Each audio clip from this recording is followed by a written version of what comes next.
Hello, YouTube family.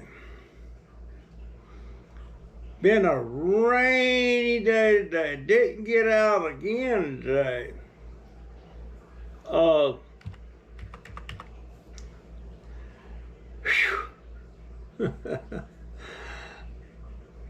Last 2 days been raining.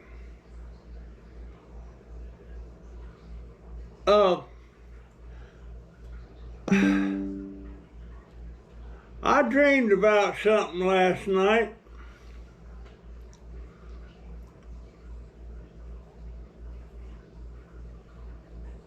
Parts of it really happened, and parts of it didn't. Happened in 1960.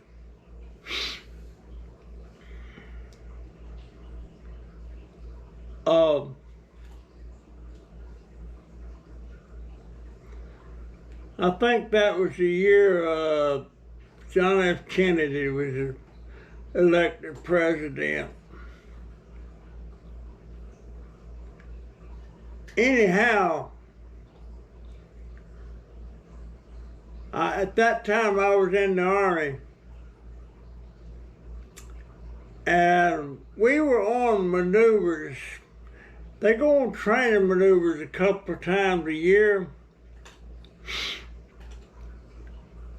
And this time, I can't remember the place that it was at.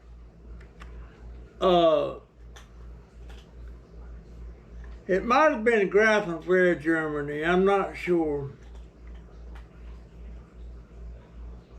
But there's a lot of old towns and stuff in Germany that were bombed out in World War II. And a lot of those places were never rebuilt. And as we was going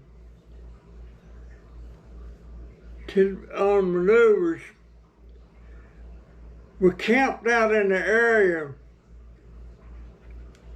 where I think it was part of the Siegfried Line. Siegfried Line was where Hitler had a bunch of these huge concrete bunkers built for defense.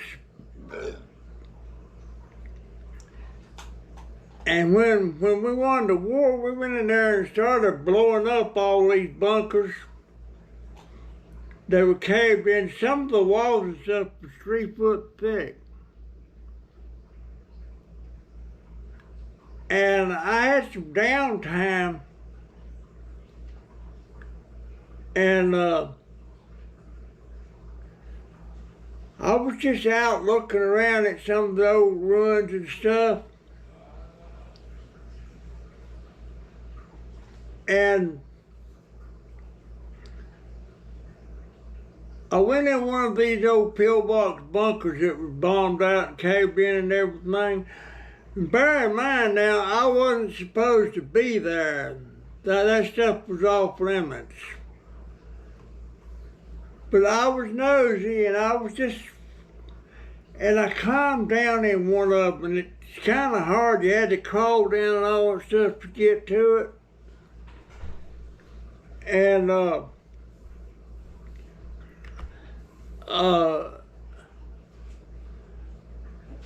I seen something laying up in the corner. And actually I was looking for souvenirs.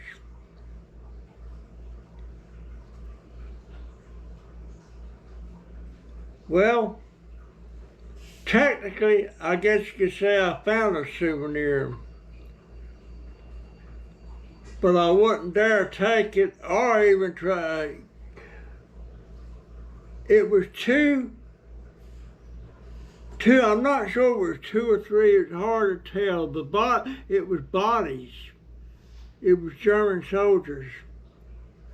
Bear in mind at this time, it wasn't but 15 years ago that the war was over. So it wasn't that long. And of course they were dead, they were bodies. And I could tell that they were German, they were still in uniform. Everything was all rotten and decomposed and everything, except for the bones. And they were dead. And as I recall, at first I touched them and still it was real. And you know, when you're in the military, you got these dog tag things you wear around your neck. It's got your ID on it and your serial number and all that stuff. Ours was kind of a rectangular shape. The Germans in World War II, their tags were round, oval shape. Or was it round? I can't remember. They're round or oval. And I touched the bottom to see if they were real, and I thought sure they couldn't be from World War II. But there's other stuff laying around. And I seen one of them dog tags that the Germans had.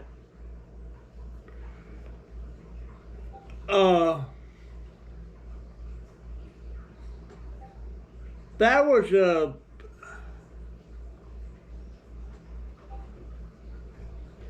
they were the enemy. But for some reason, I had compassion for them. But I couldn't go to the authorities to tell what I found.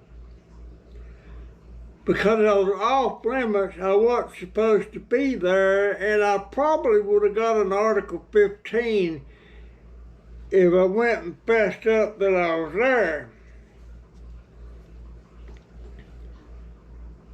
But I stayed in there a few minutes.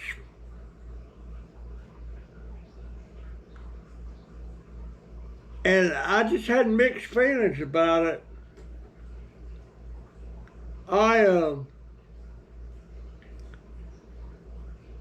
But I left. I didn't tell nobody where I'd been, didn't tell nobody what I'd seen.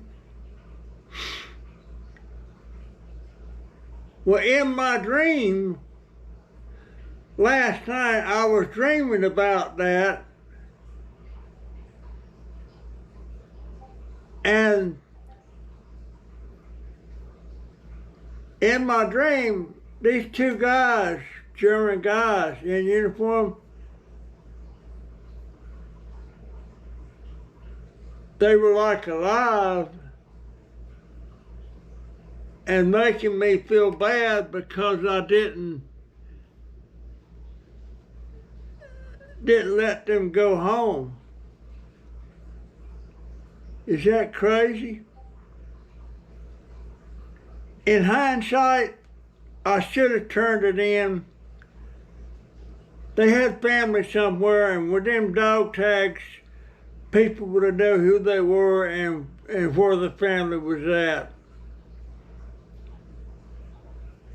And I should have went hang the stuff getting in trouble for being there, turn it in.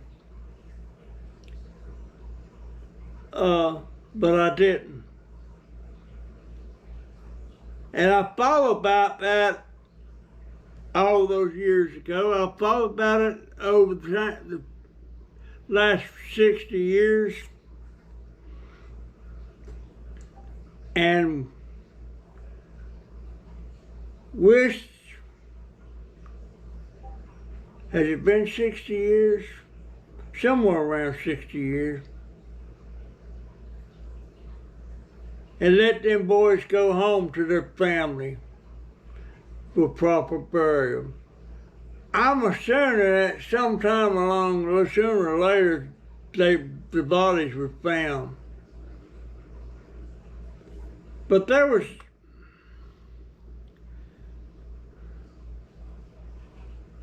you know, when I was growing up, the Germans was mean, terrible people. And when I got over to Germany, and I become friends with different Germans, especially my German girlfriend's family, Renata. Her daddy was a World War II veteran, and he was a wounded veteran. He lost one of his legs in World War II.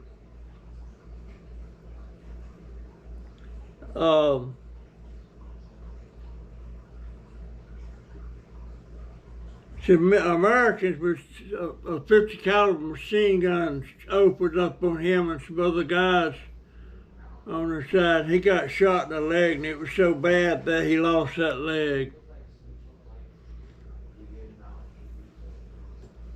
And he talked about, he was a prisoner of war, and he talked about how mean some of the Americans was to him.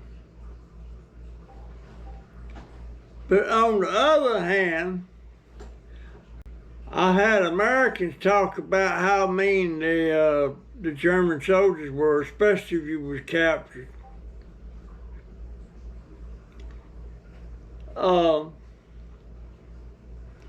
I guess that was true on both sides, I suppose.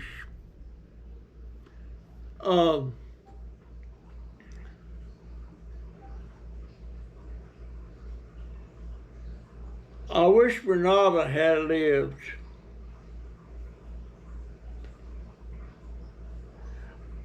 I didn't know that when I left Germany that Renata was pregnant.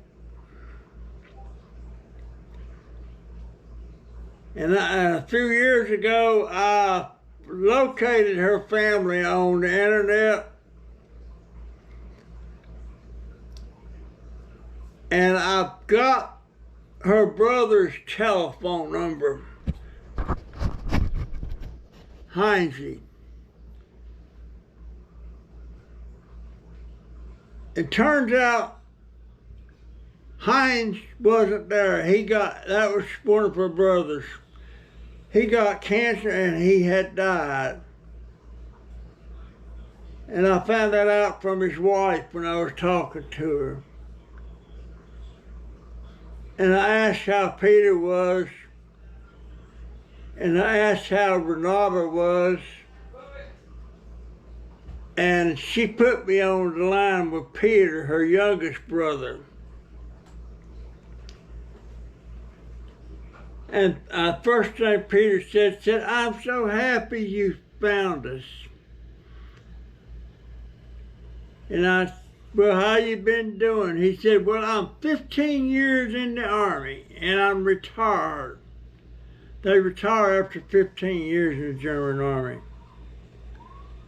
I said, "How's Renata? Is she married? Does she have kids?" He said, "She doesn't have any kids, but she's been sick." And she was there. And he put her on the phone.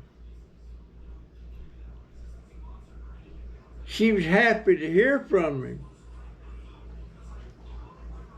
But she raked me up one side and down the other and chewed my butt out.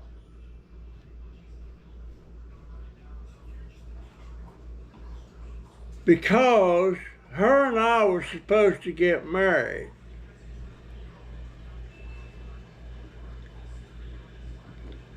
But all of a sudden they got transferred out.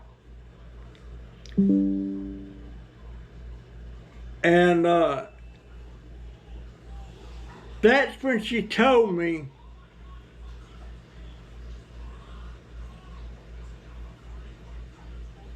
she had my baby after I left, a daughter. And she got the feeling bad. She's real sick. I didn't know how sick. But the next time I called her, she had died. She had cancer.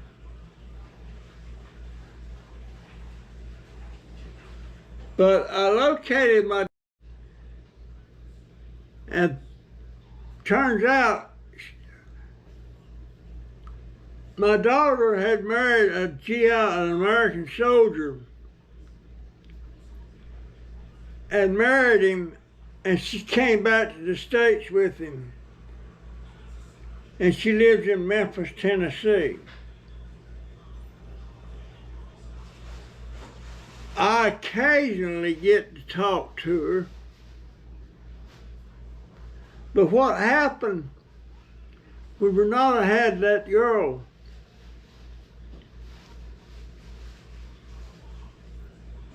Her mama and daddy adopted the girl because Renata was pretty young.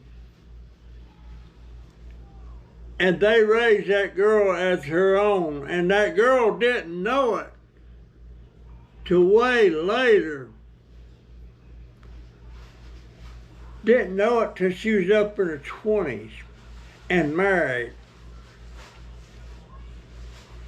I mean, she knows it now.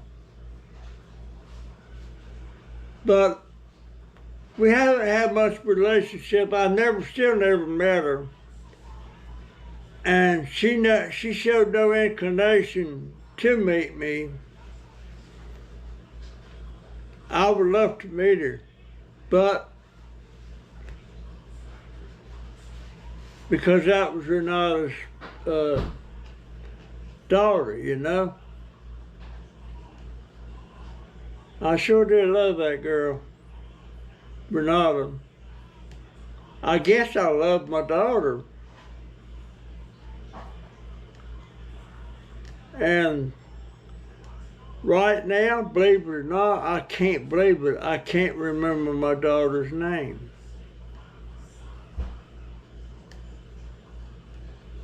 Gosh, how about that?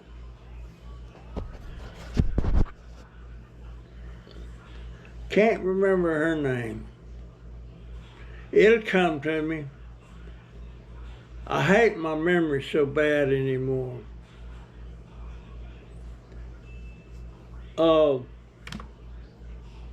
But it is what it is. But you know,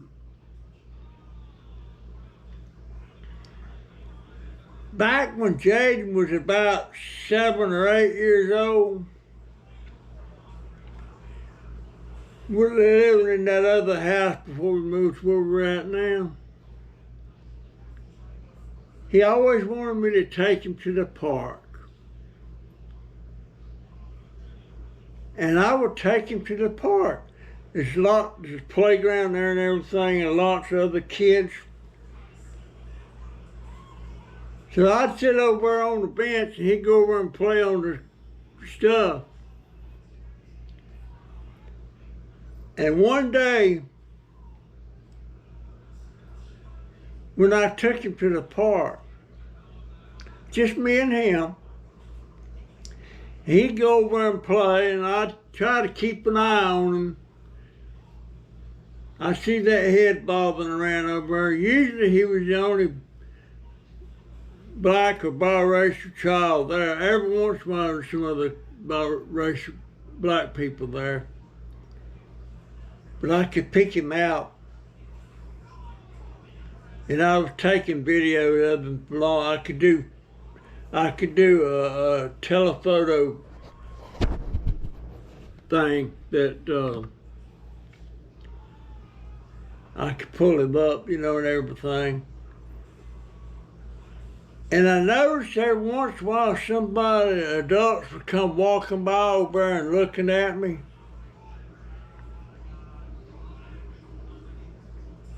And so I didn't have a kid there with me, so it wasn't like I was a parent or something. And it wasn't long after that, the police came over there.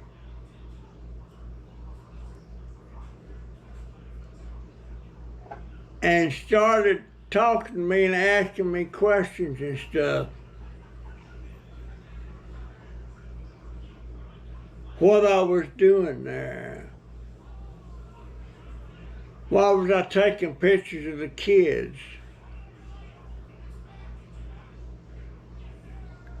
And first I'm thinking, I said, well, everybody takes pictures of the kids.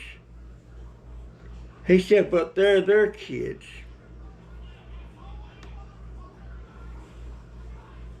So they thought I was some kind of child predator sitting over there.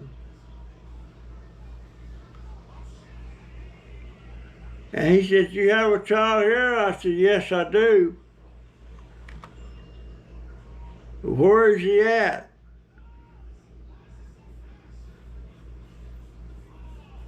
I said, well, he's over there on that round thing that they climb up on and all that stuff that's got a slide on it and everything. What does it look like? Well, about that time I seen him over and I pointed him out and told him that the one with the clothes on. So they went over there and they got him.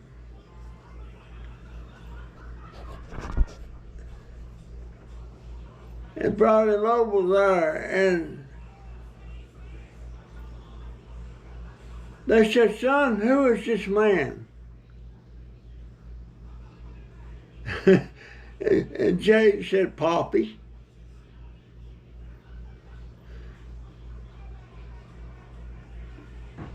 Is he your dad? No, he's my grandpa. He's Poppy. But I couldn't believe that.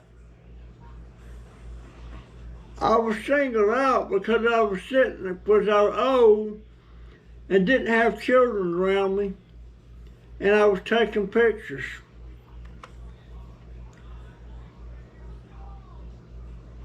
It kind of upset me.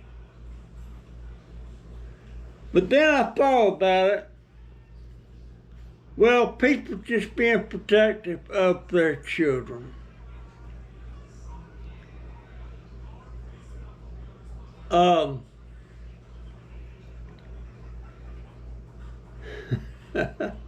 he used to love to go to that playground. Shoot, when Donovan was that age, there was a playground over there at this old Methodist church, 100-year-old Methodist church. And it wasn't far from the house where we lived in Sister. And every time we'd go by there, Donovan was begging me, Poppy, stop, I want to go play. I used to take him over there a lot.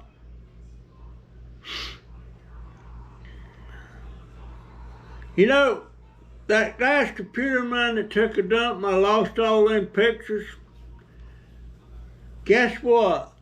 I just about found all of them.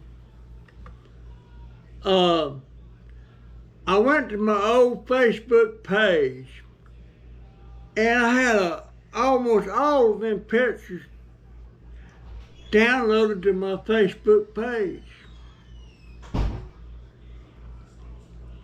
So I snagged them. I got them back on this computer. I fixed to run a thumb drive with all them pictures on it. I was so glad I found them. I didn't realize I had downloaded that much to my Facebook page.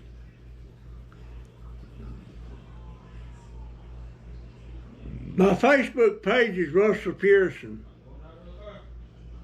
I think that's what it is. But yeah, I had a dream last night. I'm feeling bad all over again for not turning that in.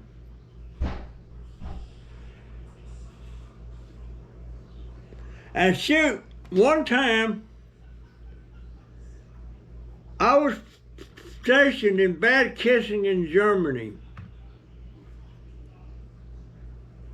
And there's a town not too far from Bad Kissingen called Schweinfurt. And I had took a train trip. And I had to catch a different train in Schweinfurt during my trip. And as I got off the train there, I seen a whole bunch of flashing red lights, emergency crews and stuff, and some American Army people there. They had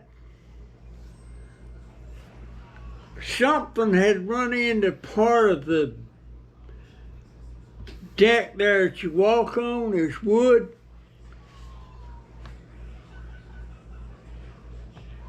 And guess what? It exposed a bomb that had been dropped in World War II and had not exploded. It was down under that deck. And they was having to deactivate it.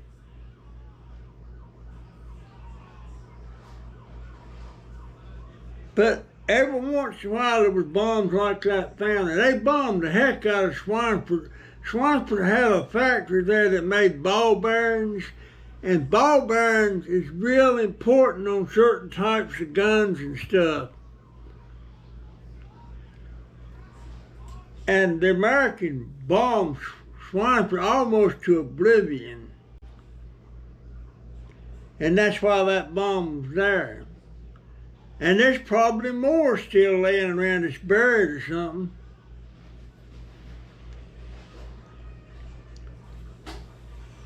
But I was really fascinated by a lot of those towns and stuff that had been bombed. It's a damn shame what they did to Dresden. Dresden, they firebombed Dresden. And it's right there at the end of the war, and there was no need to do it whatsoever. Ain't no telling how many civilians they killed. I almost burnt that city to the ground. Dresden, Germany. Look that up. Dresden, Germany. And you'll see pictures of it. They bombed the heck out of Bonn, Germany. Some people call it Cologne, Germany.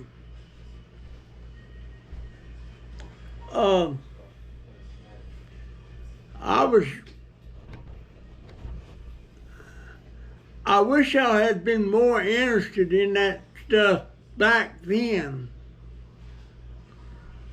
But I did go to Normandy where D-Day occurred.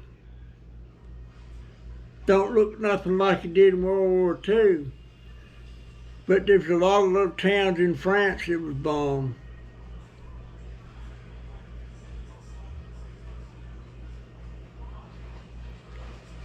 But it is what it is. I wish I could go back to Germany. Visit my brother still lives over there. He lives in Mainz, Germany. When he was discharged from the army, he took his discharge over in Germany. and married this German woman. And he's been there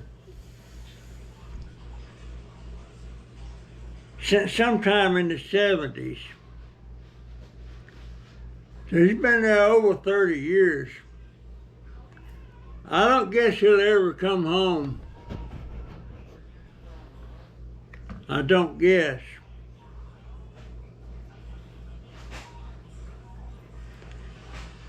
You know, back before I got COVID and I could walk and everything, George wanted me to take a trip. Just me and him. He was gonna pay for me coming up to Virginia where he's at. We was gonna catch a train going all the way to California and all the way back again. And we was gonna be stopping in different places.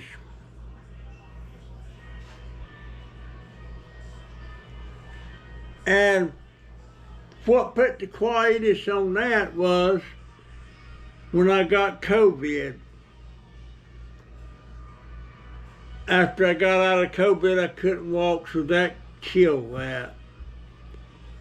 But I sure wish me and him could have done that. That was my favorite brother, him and Joe.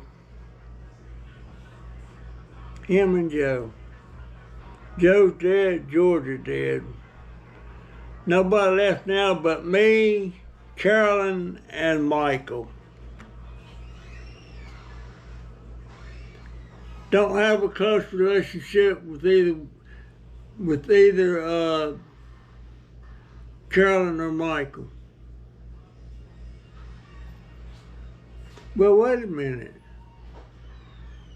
Me, Carolyn, okay, yeah, Carolyn or Michael. I should have a Carolyn because she just lives right across the county from me. But anytime I want to come over to see her, she wants me to make an appointment. Well, I ain't no need of me going over there now because she has a house. I can't get in the house. Can't get in the house. All right. I guess that's my video. That's my story and I'm sticking to it. So much for reminiscing. And by the way, I think I posted that story about the two German bodies back, gosh, 3 or 4 years ago. 3 or 4 years ago. Anyway, I hope I can get out tomorrow. That's my story, folks. I'm sticking to it. I'll see you in the next one. See ya. GoPro, stop recording.